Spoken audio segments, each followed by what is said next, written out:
আল্লাহ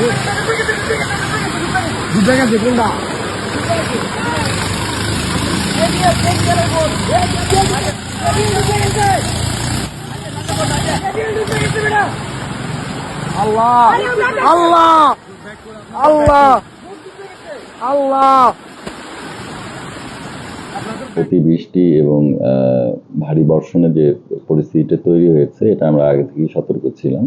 আমাদের তিনটা জায়গায়, একটা রোয়াংছড়ির একটা রাস্তায়, রুমাতে একটা, এবং হচ্ছে থানচি উপজেলা, 3 জায়গায় হচ্ছে পাহাড়ের ধস হয়েছে রাস্তার উপরে।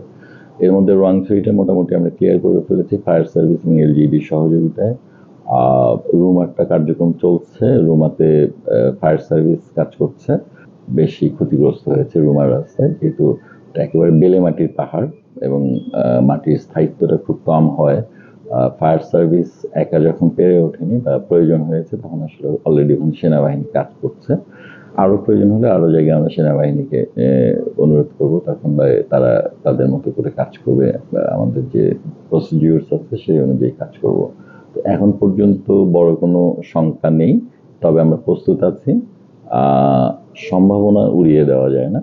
9 তারিখ পর্যন্ত যেহেতু আবহাওয়া দপ্তর বলেছে যে আরো বৃষ্টিপাতটা বেশি হতে পারে, যদি এটা ঘটতেই থাকে তাহলে হয়তো আমাদের আরো বড় সিদ্ধান্তের দিকে যেতে হবে বা আরো বড় রকমের ব্যবস্থা গ্রহণ করতে হবে।